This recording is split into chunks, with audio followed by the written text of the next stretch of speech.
So this is the first essay we have to read for the third set of seminar papers. It's by Edith Gardner. It's called Revolutionary Readings, Mary Shelley's Frankenstein and the Luddite Uprisings. Quote, "He who fights with monsters might take care lest he thereby become a monster." End quote. Nietzsche, Jenseits von Gut und Böse. There are many possible and fascinating avenues of study in considering Mary Shelley's Frankenstein. The lasting popularity of the novel and the myths that have grown out of it are due in large part to the empty signifier of the monster into which many critics' quote, ultimate concern, end quote, has been placed. The novel has been written about in terms of the themes of flight and pursuit, persecution and destruction. You didn't want to cornrow it down or something like that? Read it out. The importance of appearances, rationalism, emotionalism, and perfectibility.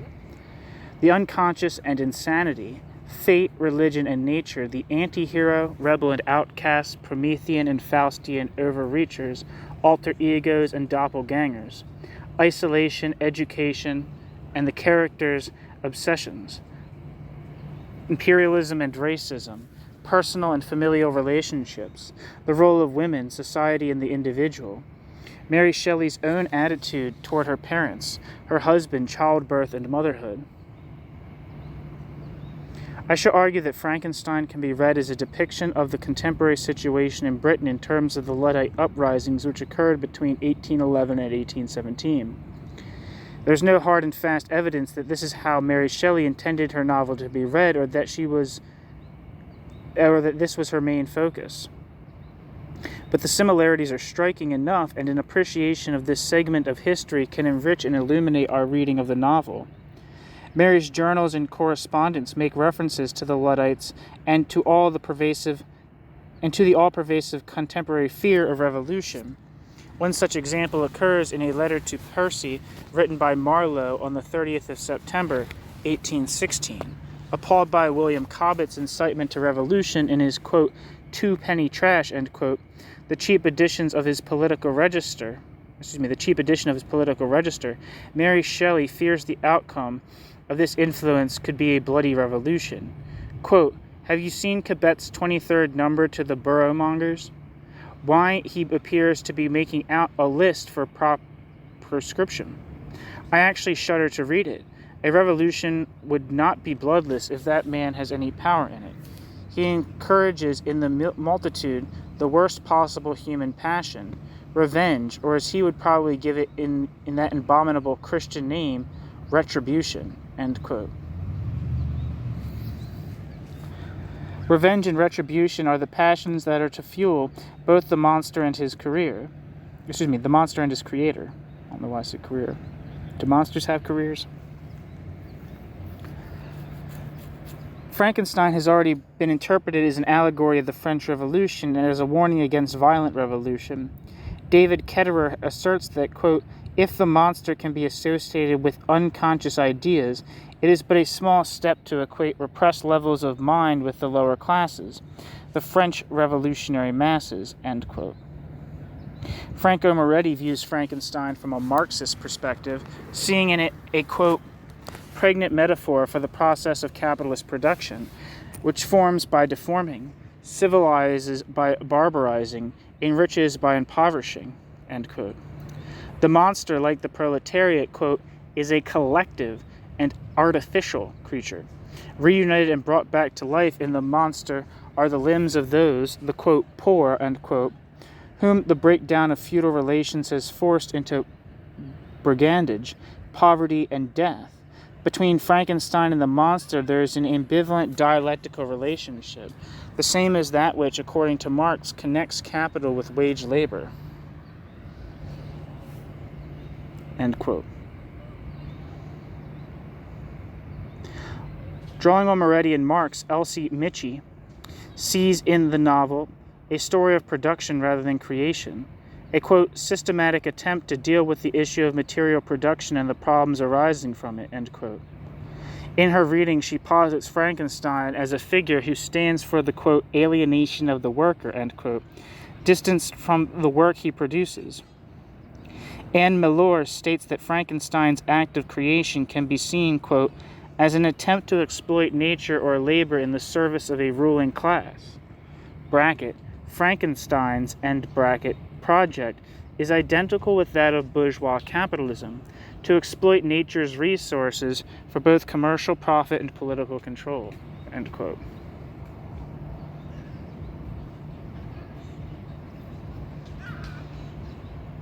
She equates Victor Frankenstein with the factory owner who gathers men to work his machines, as Frankenstein does pieces of dead bodies to fashion the monster. These workers have the potential to become more powerful than their creators, which could in turn lead to, quote, bloody revolutions in which the oppressed overthrow their masters. Mary Shelley's tale of horror is a profound insight into the probable consequences of morally insensitive scientific and technological research, end quote.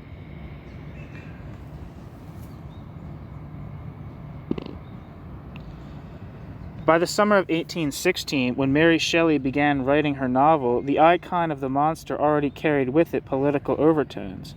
Lee Sterenberg demonstrates how Mary could have picked up a way of seeing the, quote, populace as monster, end quote, from the tropes of conservative anti-Jacobin journalism, which employed such images as grave robbing, reviving the dead, and monsters who turn on their creators and destroy them, to warn of the dangers of liberal reform.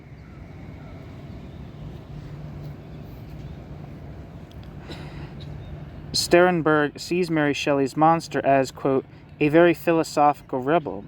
He explains his actions in traditional Republican terms. He claims he has been driven to rebellion by the failures of the ruling orders. His superiors and protectors have shirked their responsibilities toward him, impelling him to insurrection, end quote.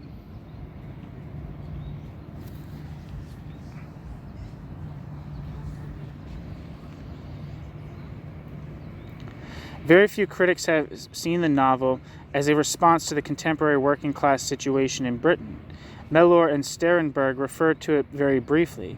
Paul O'Flynn is the only scholar to begin to do more than note this possibility in passing in his article entitled Production and Reproduction, The Case of Frankenstein, end quote. He argues that, quote, just as Frankenstein's creation drives him through exhausting and unstinting conflicts to his death, so too a class called into being by the bourgeoisie and yet rejected and frustrated by it will in the end turn on that class in fury and vengeance and destroy it, end quote.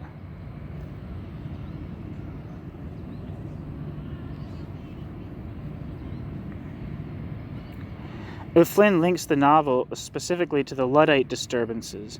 O'Flynn points out that the cycle of, quote, murders and reprisals, end quote, which characterized this period in British history, also characterized the action of the novel. In my reading, Frankenstein represents the upper classes and the British government, while the monster represents the lower or working class, the Luddites. Just as the government and the upper classes were terrified of a revolution by the working class they had created, so Frankenstein is afraid that he will lose everything to the machinations of the monster he has fashioned. The poor laborers and their advocates believe that the government had a duty to listen to its people, to provide basic necessities to which they have a right: food, clothing, shelter, employment, higher wages, lower prices, sympathy, and philanthropy. Likewise, Mary Shelley argues that Frankenstein, as creator, has certain responsibilities to his creation, and from him only can the monster seek redress. Frankenstein owes him the same basic necessities the government owes its people.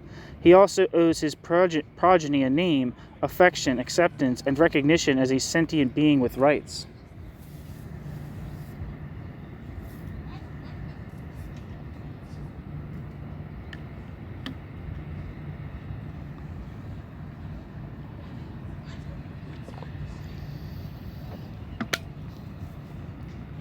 Just as Mary Shelley shows that kindness is the only way to make or keep the monster good, so I argue she is saying that the only way to avert a bloody revolution is to treat the lower orders kindly. All men are born good, It is their treatment by society that can render them evil. The years of 1811 to 1817 were ones of severe deprivation for the new working class, a class created by what is generally termed the, quote, Industrial Revolution, end quote.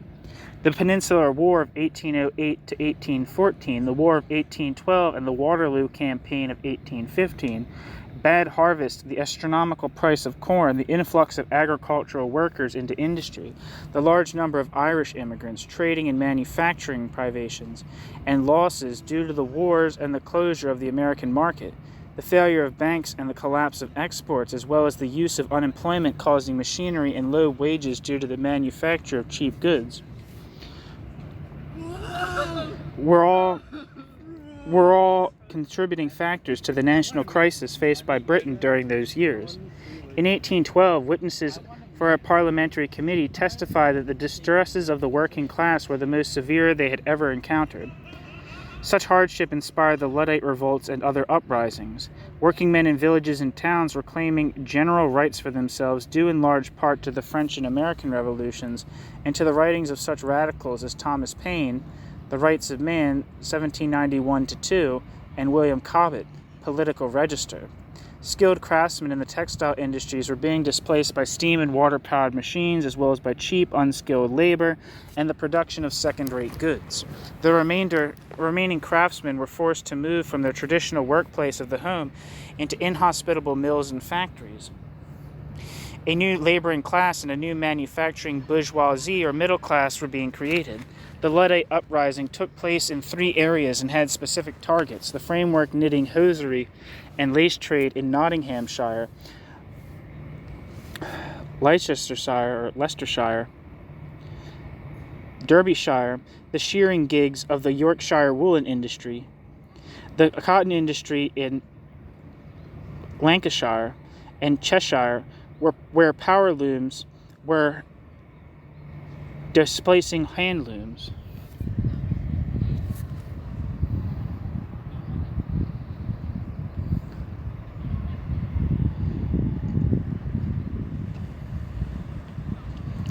The Luddite disturbances, with the exception of those in Yorkshire, were not directed at the machinery as such.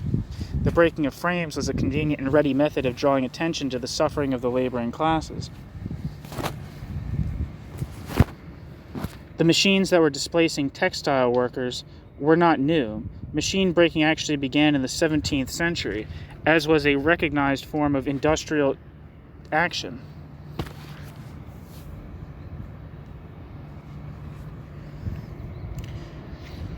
The difference between the Luddites and the earlier episodes of machine breaking lies in their intensity. Never had there been such wide-scale industrial disturbances. The Luddites eventually turned to rick and stack burning, to the destruction of property owned by their employers, and to bloodshed and murder. An army of 12,000 was called out to quell the disturbances, and an army larger than Wellington had commanded in Portugal in 1808, and 6 times larger than any force previously directed against domestic unrest. In March 1812, machine breaking was made a capital offense. The sentence had previously been 14 years transportation.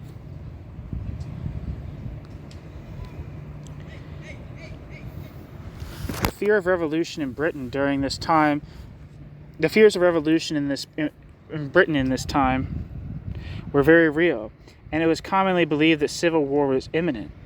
In November 1811, Nottingham magistrates stated that, quote, "There is an outrageous spirit of tumult and riot. Houses are broken into by armed men. Many stocking frames are destroyed. The lives of opposers are threatened. Arms are seized, stacks are fired, and private property destroyed," end quote. In December, the Leeds Mercury proclaimed that, quote, "The insurrectional state to which this country has been reduced for the last month has no parallel in history, since the troubled days of Charles I," end quote. The Home Secretary and his local representatives were the recipients of many letters declaring the belief that the Luddites were planning a revolution and that their design was to overthrow the government. A radical journalist in the Independent Whig of the 27th of July in 1817 cautioned that, quote, it is to a revolution they will ultimately be compelled to resort if all other legal means are denied of obtaining a redress of grievances, end quote. Victor Frankenstein is similarly terrified by the destruction of which the monster is capable. He is tortured by the thought of the, quote, depraved wretch whose delight was in carnage and misery, endowed with the will and power to effect purposes of horror, end quote. At first, he refuses to create a mate for the monster because he is afraid of the consequences to this world. Quote, shall I create another like yourself whose joint wickedness might desolate the world? You will then have a companion to aid you in your task of destruction.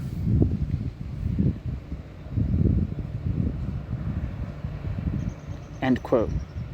Frankenstein's fears are selfish. He is terrified that the monster will destroy everyone he loves. Quote, there was always scope for fear so long as anything I loved remained behind. End quote.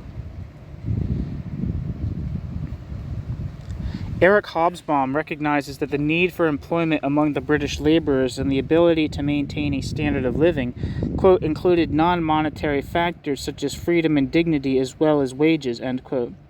George Beaumont, the author of The Beggar's Complaint, Some Observations on the Conduct of the Luddites, wishes to set the record straight because, quote, though the poor may be challenged and accused even unjustly, with impunity, yet the rich will not be told the truth respecting their misconduct, end quote. Both they and Frankenstein need to be made aware of their duties. Calling the upper class a monster, Beaumont declares that they are, quote, the parents of their indescribable sufferings, end quote. Of the indescribable sufferings, end quote, of the lower classes. Quote, look at these things, O proud monster aristocracy. These scenes of distress are thy legitimate offspring, end quote.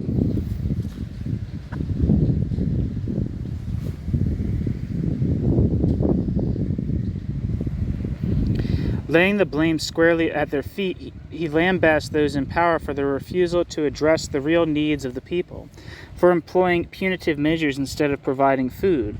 Quote, now say you, ye philanthropists, ye men of reason, candor, and humanity, is it just, is it equitable, first to drive men mad by oppression, and then hang them by group in a day for being mad?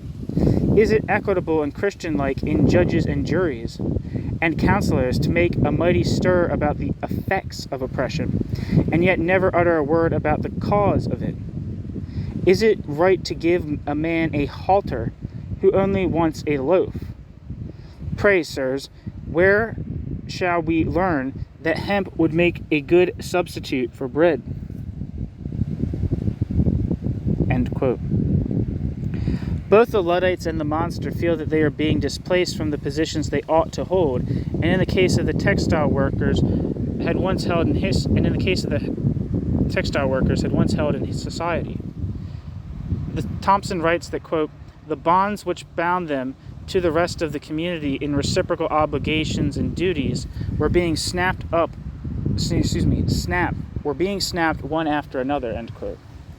After the de Lacys desert their cottage, the monster feels equally abandoned. Quote, my protectors had broken the only thing that held me to the world, end quote.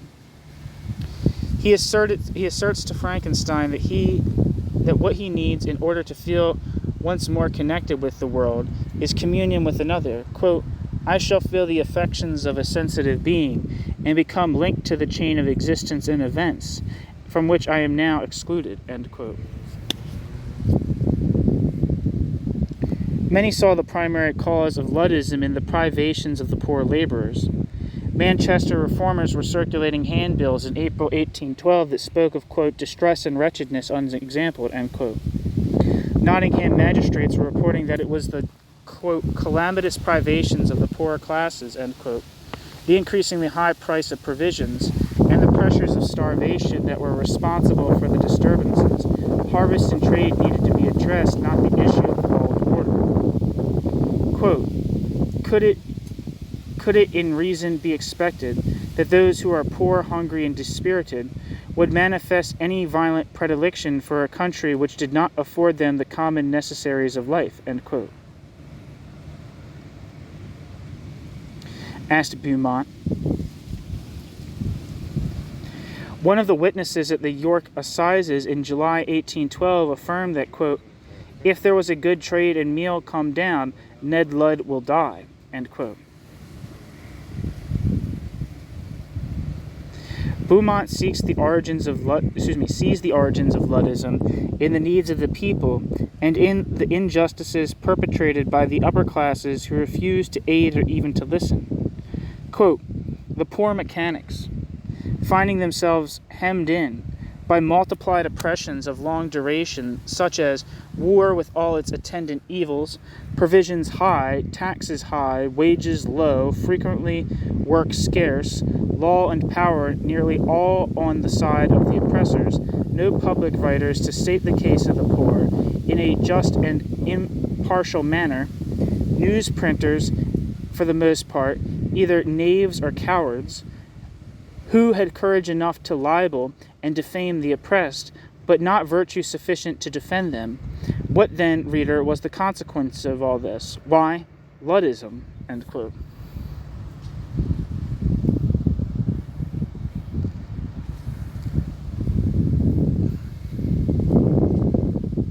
More than material provisions, the monster desires companionship, affection, love, sympathy, understanding, recognition. Quote, Satan had his companions, fellow devils, to admire and encourage him, but I am solitary and detested, end quote. Desperate for companionship, the monster ponders Adam's request of his creator. Quote, but where was mine? He had abandoned me, and in the bitterness of my heart I cursed him, end quote. From the de Lacys he hopes for, quote, compassion and friendship, end quote. Yet everywhere he meets with rejection. Disowned by his own father/creator, he finds no sympathy, no welcome, no understanding from others, with the exception of the blind de Lacy. He is chased, shot at, stoned, and run away from. Nowhere can he find solace, acceptance, companionship, human warmth, love, and care. It is the denial of these basic rights by society at large as well as by his creator that drives the monster to despair and consequently to revenge, hatred, and destruction. Quote, all save I were at rest or in enjoyment. I, like the arch-fiend, bore a hell within me, and finding myself unsympathized with, wished to tear up the trees, spread havoc and destruction around me, and then to have sat down and enjoyed the ruin. From that moment I declared everlasting war against the species, and more than all, against him who had formed me and sent me forth to this insupportable misery.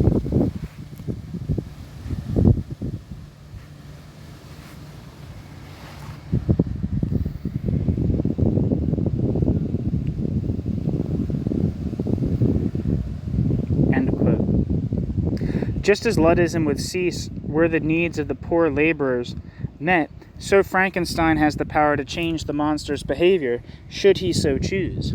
Quote, make me happy and I shall again be virtuous, but am I not alone, miserably alone? Shall I not then hate them who abhor me?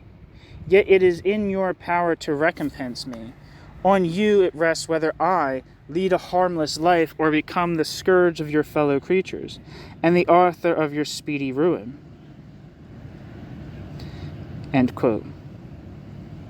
Quote, shall I respect man when he contemns me? Let him live with me in the interchange of kindness, and instead of injury, I would bestow every benefit upon him with tears of gratitude at his acceptance. Unadulterated misery makes it impossible to tell right from wrong. Quote, you have made me wretched beyond expression, end quote. Frankenstein tells his creator. Quote, no.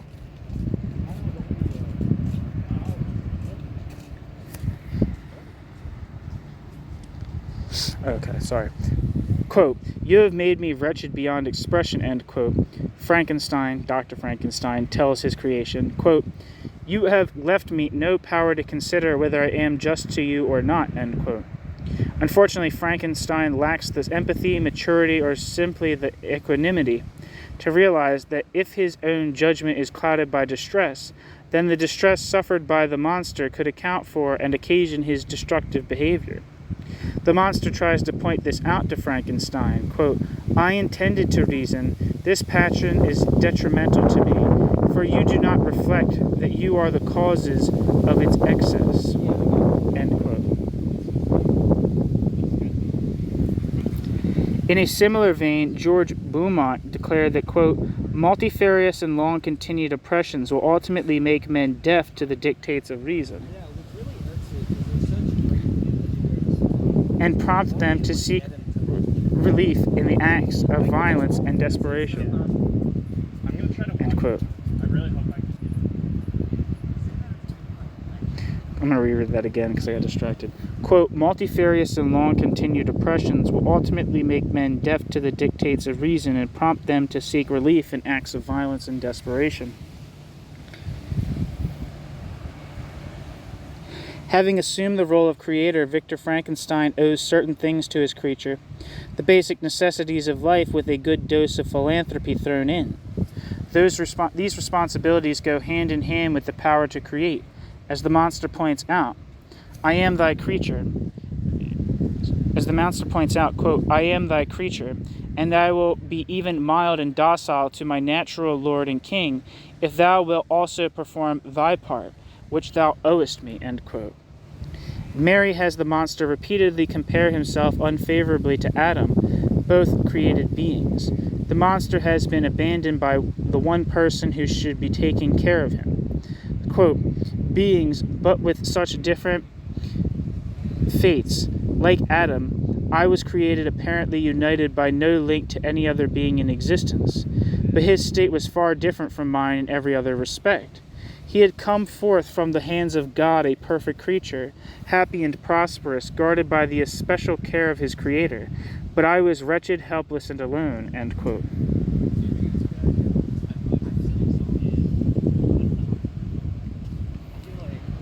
Like Adam, the monster envisions someone to share his solitude. Unlike Adam, his, quote, father, end quote, is not around to ask. Quote, "I remembered Adam's supplication to his Creator, but where was mine? He had abandoned me. In the bitterness of my heart, I cursed him." End quote. Unable to find Frankenstein, the monster turns to the blind Delacey with the basic request his maker should have fulfilled. Quote, "I asked, it is true, for greater treasures than a little food or rest. I required kindness and sympathy." End quote. Interrupted and attacked by Felix, the monster's pain turns to anger against Frankenstein. Quote, "You were my father, my creator. To whom could I apply with more fitness than to him who had given me life? From you only could I hope for succor, although towards you I felt no sentiment but that of hatred. On you only had I any claim for pity and redress. From you I determined to seek the justice which I vainly attempted to gain from any other being that wore human form." End quote.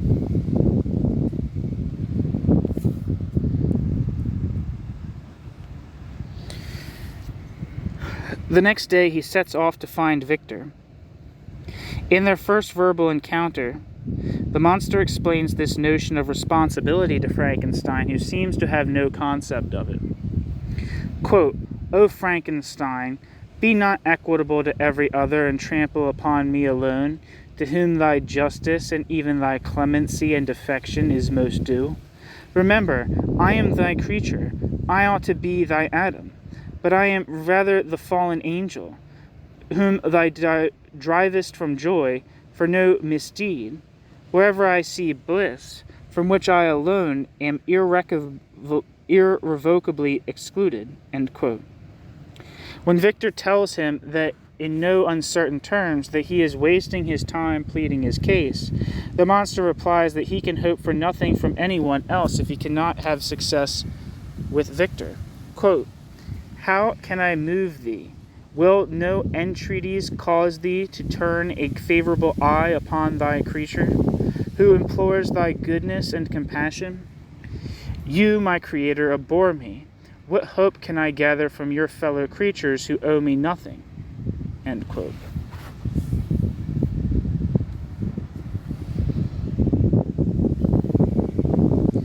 The Home Secretary received numerous petitions and letters from the Luddites complaining of low wages and high prices and warning of the dreadful consequences if no remedies were forthcoming. Parliament was besieged with petitions and reasoned pleadings for their request to be heard and granted.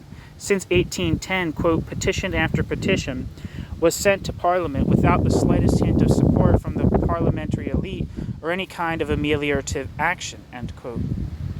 Calhoun. By May 1812, the Prince Regent and his personal secretary were receiving numerous threatening letters. One signed, quote, Vox Populi, end quote, stated, quote, provisions cheaper, bread or blood, tell your master he is a damned unfeeling scoundrel, end quote. Similarly, the monster begs Frankenstein to hear him.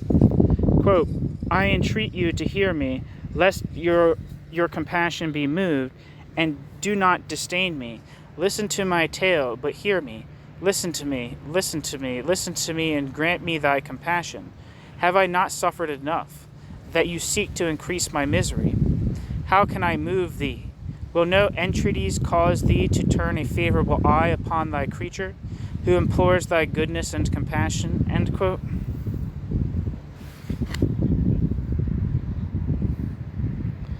His pleas become more fervent the longer he is kept waiting for an answer. Quote, O my Creator, make me happy. Let me feel gratitude towards you for one benefit. Let me see that I excite the sympathy of some existing thing. Do not deny me my request. End quote.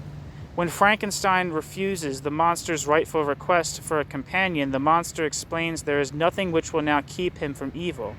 Quote, I thought I had moved your compassion, and yet you still refuse to bestow on me the only benefit that can soften my heart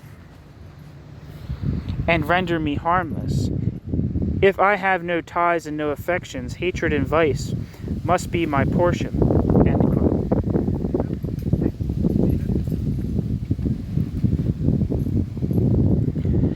Both the Luddites and the monster warned their victims before their attacks. Records of the Luddite trials at the York Assizes of January 1813 state that William Cartwright had received, quote, previous notice, end quote, of the planned attack on his Rawfolds mill. On the 20th of April 1812, a letter signed by the, quote, General Justice, end quote, was sent to the owner of improved cloth dressing machinery, stating that if he did not remove the offending frames within a week, his factory would be burnt. Other letters contain similar but more violent warnings. If frames are not removed, they will be attacked, buildings will be burned, and should the employer resist, he will be murdered and his house set on fire. Thomas Latham wrote to the mayor of Tewkesbury in March 1812, cautioning him that people, quote, may be driven to the commission of crime when they cannot exercise their rights, end quote. George Beaumont records that, quote, the weavers, seeing no prospect of any help from others, began now to think of helping themselves, end quote. The monster issues warnings to Frankenstein similar to those of the Luddites. Quote, do your duty towards me, and I will do mine towards you and the rest of mankind. If you refuse, I will glut the maw of death until it be satiated with the blood of your remaining friends. End quote. Quote, mine shall not be the submission of abject slavery. I will revenge my injuries. If I cannot inspire love, I will cause fear, and chiefly towards you, my arch enemy, because, my Creator, do I swear inextinguishable hatred. Have a care. I will work at your destruction, nor finish until I desolate your heart, so that you curse the hour of your birth. End quote.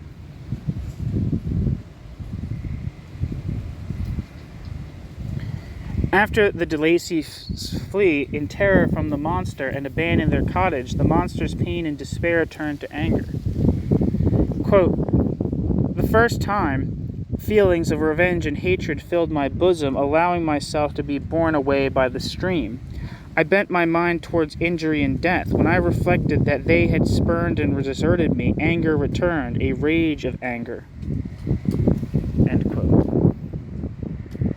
His anger turns to violence, and that night, in an act familiar to the Luddites, he set fire to the cottage. Quote, "I lighted the dry branch of a tree and danced with fury around the devoted cottage.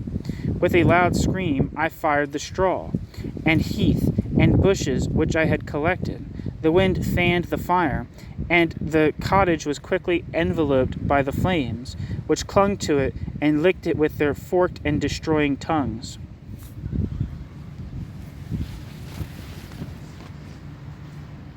End quote.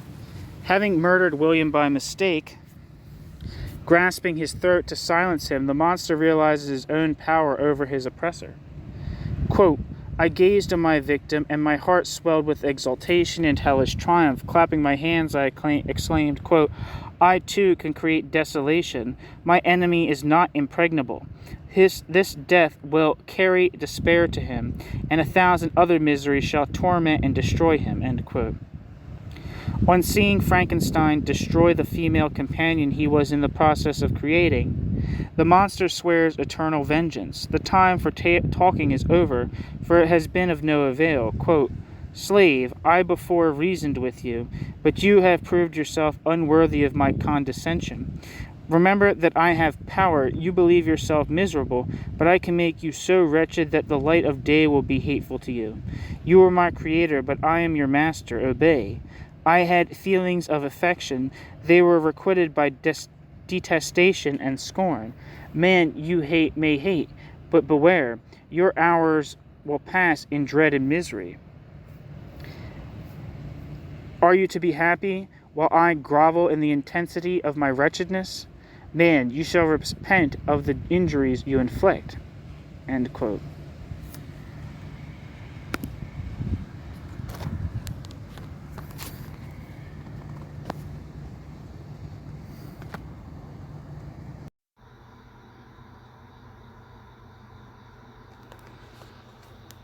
The government, like Frankenstein, remained fundamentally unrepentant and opposed to reform. Petition after petition was ignored. Frame breaking in Nottingham and the surrounding counties began in March 1811, but it was not until November that the Times was according it regular attention. The subject did not come before Parliament until February 1812, once the worst of the Nottinghamshire disturbances were over. The House of Commons awarded very little time to the issue, which received small audiences. Unparalleled distress was falling on deaf ears. When Malcolm Thomas writes of the failings of those in power to ameliorate the Luddite situation, he could be describing Frankenstein's failings in his response to the monster. Both are racked with fear, inaction, lack of judgment and clarity, and an overwhelming egoism which thinks that it alone is the subject of all the anger and vengeance of the Luddite attacks or the monster's warnings. Quote, "Unfortunately, the high qualities and initiative which the successful pursuit of the Luddites demanded were not markedly present inside the magisterial group. It was distinguished by its incompetence and misjudgments. In part, their weakness was an inability to judge the situation accurately.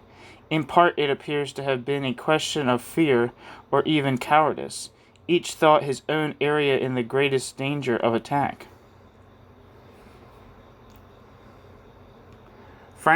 End quote. Frankenstein is likewise paralyzed, unable to decide on a plan of action or to rouse himself from his all-engrossing dead-end patterns of thoughts.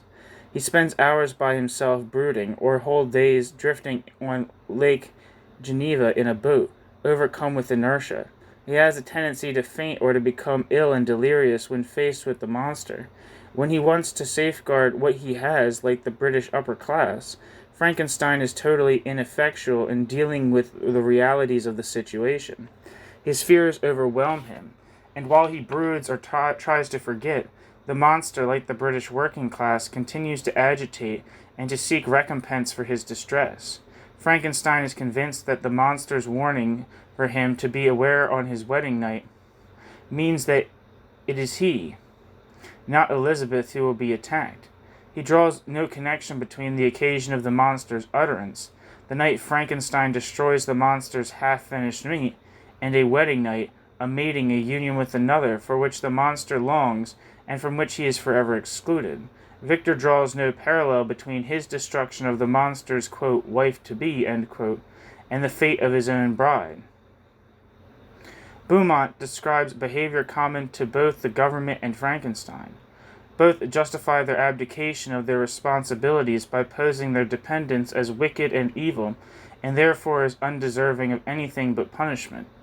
Quote, on the part of the oppressors, it is their frequent practice to make out a justification of their conduct by libeling human nature, and saying that mankind are so ill-disposed by their very nature that nothing but whips, gibbets, and dragoons can keep them in order, end quote. The government might have said with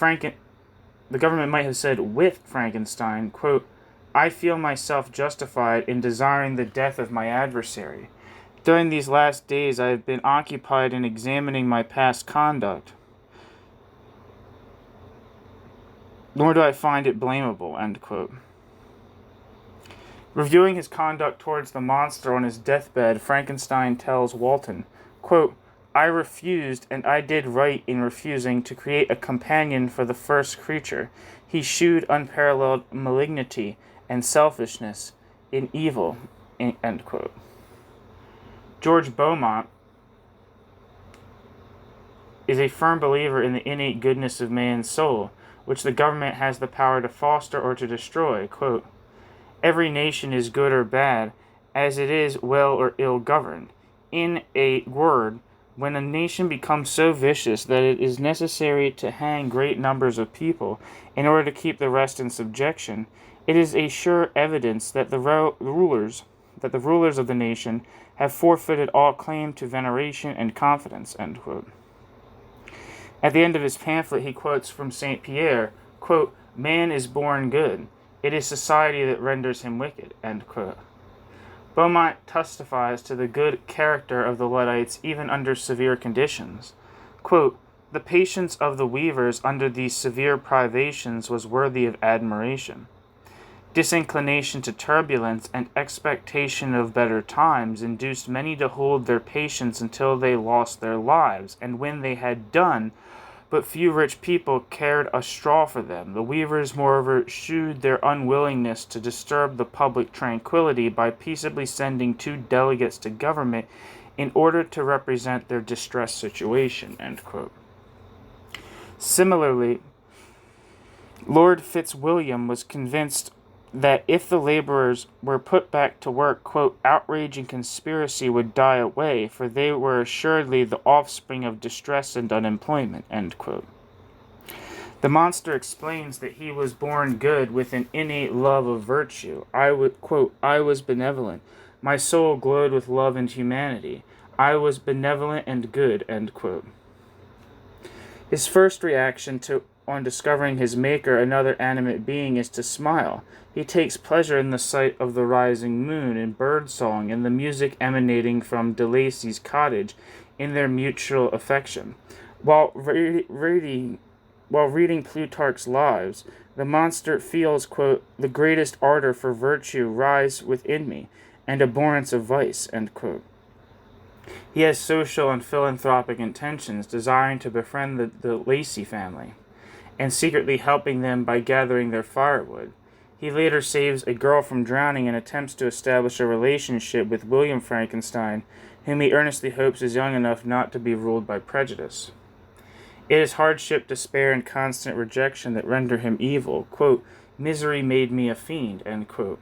Quote, I am malicious because I am miserable, end quote. His loneliness and his frustrated search for sympathy, for friendship with a human being, are the cause of his misdeeds.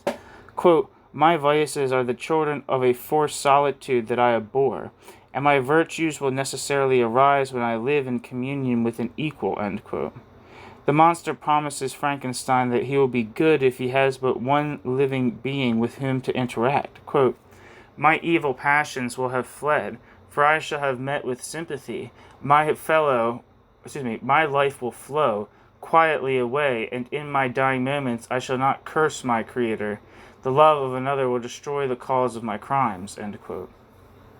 If man would only live with him, quote, "in the interchange of kindness, I would bestow every benefit upon him with tears of gratitude at his acceptance." End quote.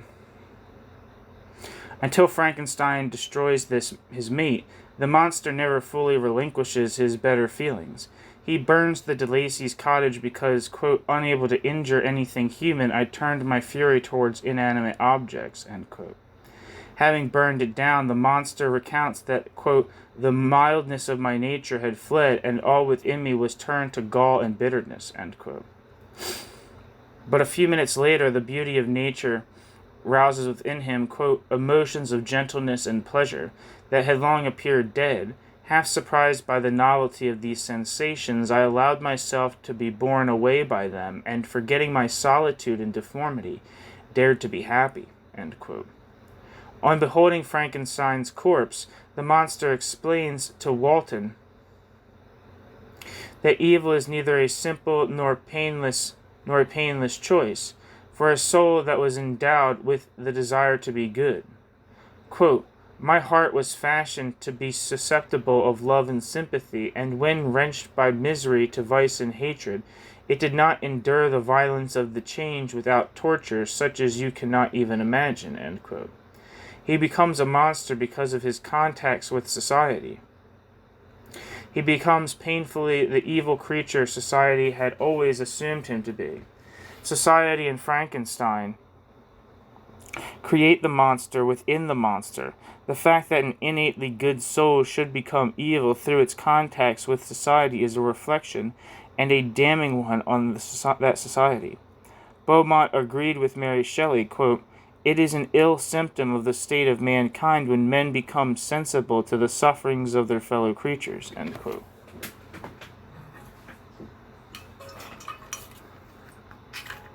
One second, water time.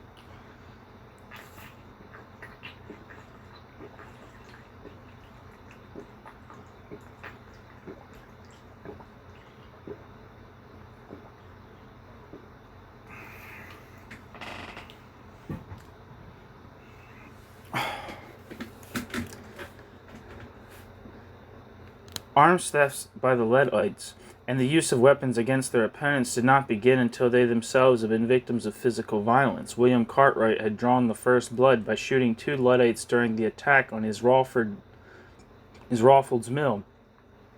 On 11th of April, 1812, the Luddites threatened that violence would continue until their demands were met. Quote, "We will never lay down arms till the House of Commons passes an act to put down all machinery hurtful to commonalty, and repeal that to hang frame breakers. But we petition no more that won't do fighting must." End quote.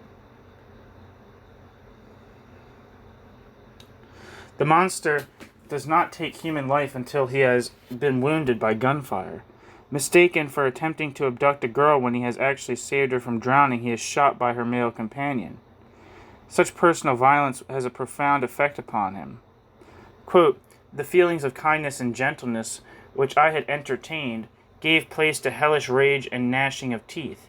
Inflamed by pain, I vowed eternal hatred and vengeance to all mankind." End quote. It is but days later that he murders William Frankenstein. 5 more deaths, including Frankenstein's, will be attributed to him before the end of the novel. Neither the Luddites nor the monster destroyed property or human lives indiscriminately. Their targets were deliberately chosen. The Luddites selected for their attacks those objects which would most affect their employers: machinery, raw material, finished goods, or private property. Their assassination attempts were perpetrated against factory or mill owners who employed the, quote, "wrong," end quote, type of machinery, underpaid their workers, or hired cut-rate laborers.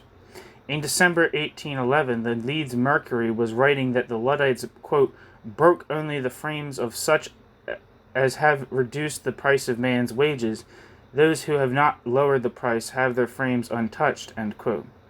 Quote, Luddites had a reputation as respecters of private property outside of the machinery and materials that were harmful to their livelihood, end quote. Thomas. The monster steals food only when he can bear his hunger no longer. The monster's victims are only those connected to the Frankenstein household. He destroys the DeLacy's cottage because of their abandonment of him, but he does not destroy other property, nor does he threaten the lives of other human beings, although he shoot at him, stone him, attack him with a stick, and flee him. Through the monster and Frankenstein's destructive relationship, Mary Shelley adds a warning, not just as the consequence of abdicating one's responsibility towards one's fellow man, but of the inherent cost to both parties of such behavior. Destruction takes its toll not only on the victims of that destruction, but also on its perpetrators. George Beaumont is one of the few contemporaries to see this. He attests to the fact that, quote, both the oppressors and oppressed are spoiled in their sentiment and moral feeling, end quote.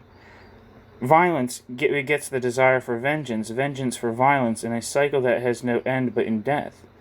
Baron Thompson, in pronouncing the death sentence upon those involved in the murder of William Horsfall and the attack on Cartwright's mill, stated that the men were being hanged as a warning to others of the impossibility of turning back from the path of violence and destruction. One of the convicted, William Thorpe, said from the gallows, quote, I hope none of those who are now before me will ever come to this place, end quote. Frankenstein's feelings of hatred against the monster are as strong as the monster's against him. They both desired the destruction of the other.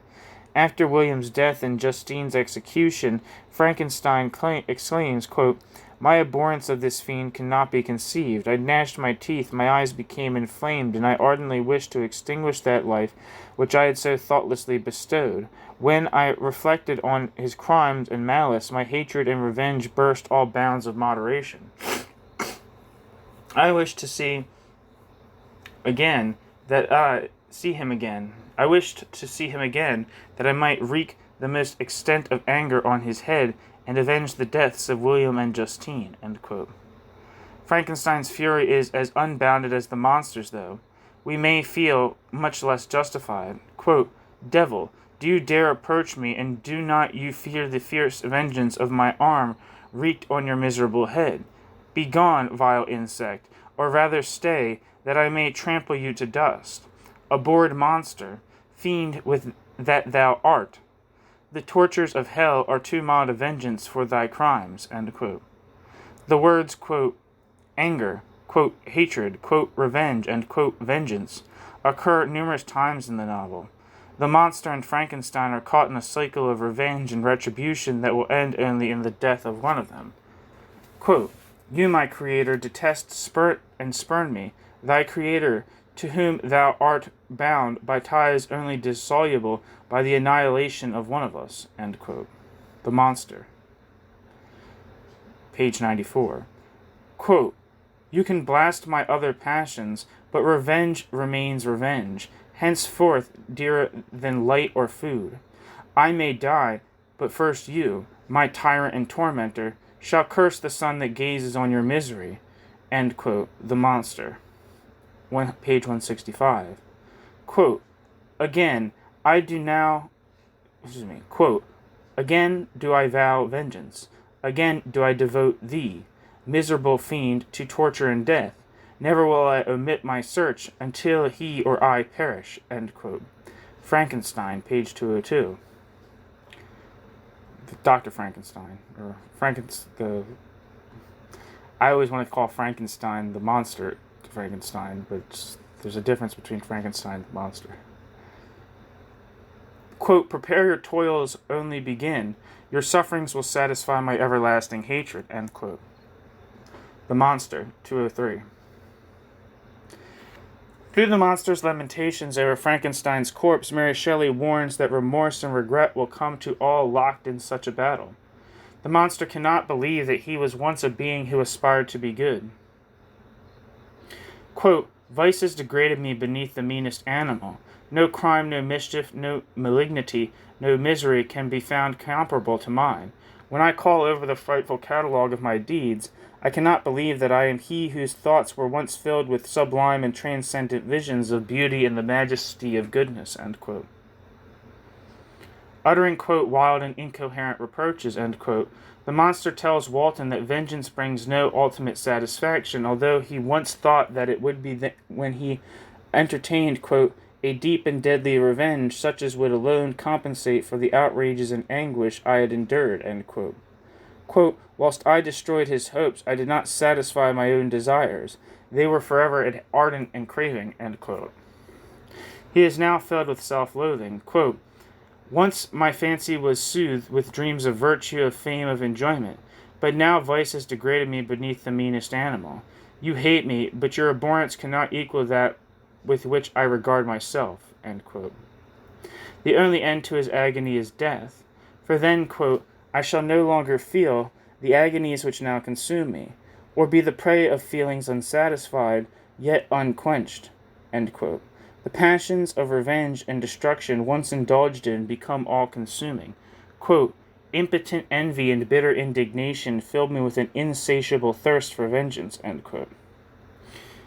Willingly or unwillingly, one becomes their slave while still not immune to better feelings.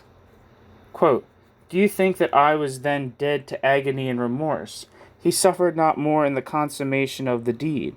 Oh, not the 10,000th portion of the anguish that was mine during the lingering detail of its execution," end quote. The monster describes the anguished process of such a transformation upon the soul. Quote, "A frightful selfishness hurried me on. While my heart was poisoned with remorse, I abhorred myself. I was the slave, not the master of an impulse which I detested, yet could not disobey. Urged thus far, I had no choice but to adapt my nature to an element which I had willingly chosen. The completion of my demoniacal design became an insatiable passion. The fallen angel becomes a malignant devil," end quote.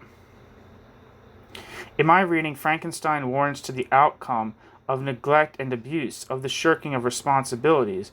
They are the cause of the monster's evil. The mistreatment produces the monster's malevolence.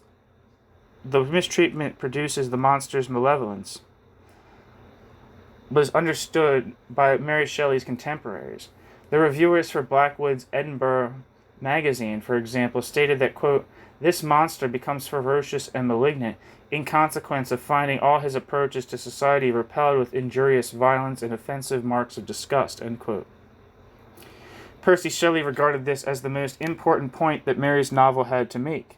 In a posthumously published review, he stated, quote, "Nor are the crimes and malevolence of the single being the offspring of any unaccountable propensity to evil, but flow irresistibly from certain causes fully adequate to their production. They are the children of necessity and human nature. In this, the direct moral of the book consists: treat a person ill, and he will become wicked. Requite affection with scorn. Let one being be selected for whatever cause as the refuse of his kind. Divide him, a social being, from society, and you impose upon him the irresistible obligations, malevolence, and selfishness," end quote. Just as the monster was born good with aspirations of virtue and benevolence, so the Luddites were ordinary good-hearted men.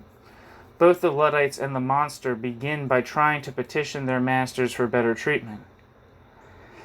As the government consistently ignored the peaceful measures of the Luddites, so Frankenstein refused to listen to the monster's eloquent pleas. Quote, "For it is not the way in modern times to redress grievances and remove oppressions, but rather to stifle complaints and suppress remonstrances by dragoons, prisons, gibbets, and foul names," end quote.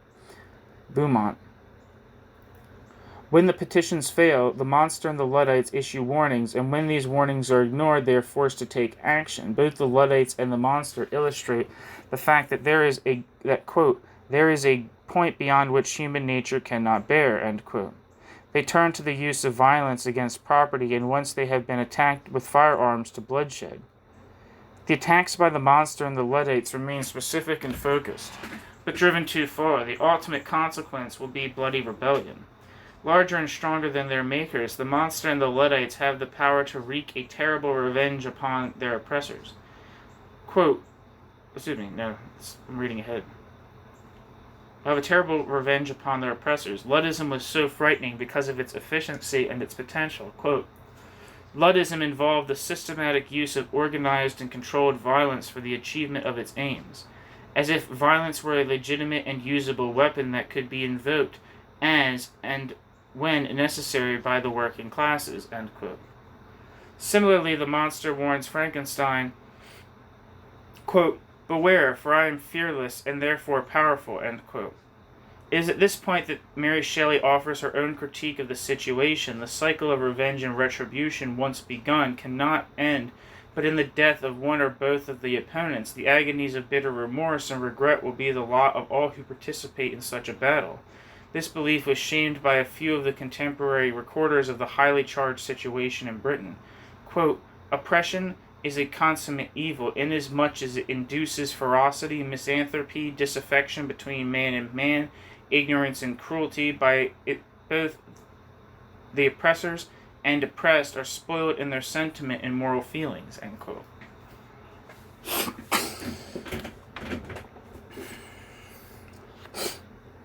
Mary Shelley traces the steps which led from any goodness to hatred, anger, and the desire for revenge. Her achievement in depicting this journey is perhaps brought into sharper relief when we read a statement such as the one made by Thomas and Holt. Quote, The making of rebels from men of good character and peaceable disposition is a process that cannot be described and can only be inferred. End quote. Thomas goes on to assert that, quote, It was left to the critics of the government to suggest that an equal concern should be the matters which gave rise to Luddism, and that a more constructive approach to the problem might be to investigate the causes with a view to eliminate them, rather than simply to deal with the outward manifestations of the discontent. End quote. This Mary does. She also proffers a solution: philanthropy. If everyone accepted their responsibilities and treated everyone else with kindness and sympathy, mankind would be content. Mary Shelley was ahead of her time in suggesting that in philanthropy and sympathy lay the answer to industrial unrest. Ellis points out that, quote, To say that domestic affection extended to the public sphere is an inadequate remedy for the ills of an industrial society would be to fly in the face of an idea that gained immense popularity in the Victorian era. End quote. Mary Shelley's answer does not entail the restructuring of society, the elimination of the class system. It does entail a revolution of the human spirit and of the emotions which will issue in benevolent action toward one's fellow human beings, and in so doing creating a better society whilst alleviating present ills.